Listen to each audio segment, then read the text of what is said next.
Tonight, the harrowing rescue on a Texas roller coaster. High school students stranded for hours nearly 100 feet in the air. They're just going to have to pray that all goes well in their extraction and get down to the ground here. I can't believe I'm making a video about this. Since you're watching this on the internet, you probably know about all these articles about these terrifying roller coasters malfunctioning and leaving guests stranded hundreds of feet in the air. Just Google roller coasters and then switch to the news section, scroll down a bit, and there's two. Texas roller coaster malfunction leaves riders stranded for hours, and here's the best one. Riders stuck on Cedar Point roller coaster, leaving them facing straight down as ride suddenly stops. These articles are obviously made to get you to click on the article and spread fear. So in this video, I'm going to tell you that roller coasters are safe and there is nothing to fear on one. Before we get to that, please make sure to subscribe or at least drop a like.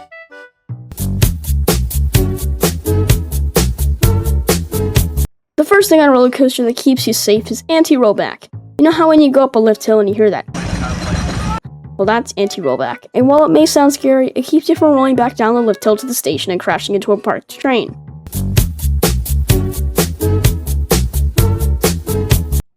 The second thing on a roller coaster that keeps you safe is block zones. A block zone is the main safety system on a roller coaster. Block zones divide the coaster into sections. If a section is blocked by another train, all the trains behind it will stop at the next block break until the train clears the section. This is the main system to prevent crashes. There are block breaks and mid-course brake runs, the beginning of lift hills, the final brake run, and other places. This ensures that you won't crash into the train ahead of you, and the train behind you won't crash into you. Here's an example.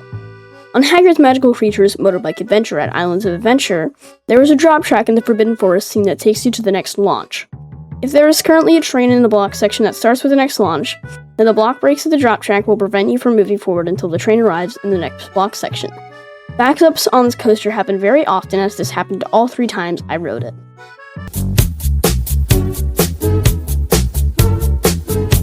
The third thing on a roller coaster that keeps you safe is Upstop Wheels.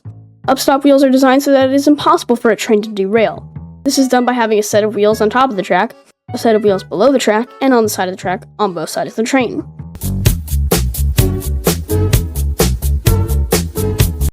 The fourth thing on a roller coaster that keeps you safe is restraints.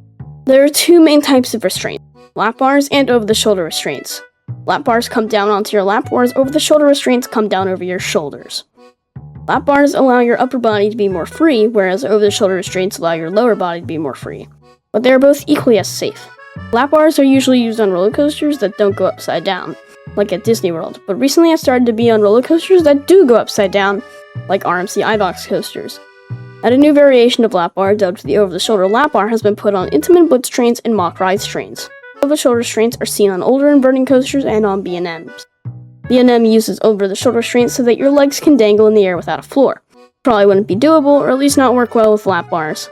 There are 2 types of restraint mechanisms, rationing and hydraulic. Rationing restraints click as you pull them down, almost like you're choosing a setting. Once you finish pulling them down, they click into place and lock securely. Hydraulic restraints use a fluid-filled cylinder and a piston. As you pull hydraulic restraints down, the fluid is stopped from flowing back to the other way, securing the restraint into place. Both of these types are equally as safe, though. Here's a bonus one. On some B&M dives, if the train has too much speed when it's approaching the dive chain, the train won't lock the train in place and instead let the train go straight down the drop without stopping to avoid any damage.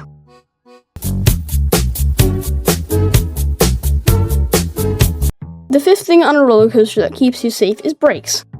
More specifically, brakes on tilt coasters. Ever since Siren's Curse opened, many news articles have been published about Siren's Curse and its horrors. People have been talking about it, how it is unsafe, and this and that, and yada yada yada.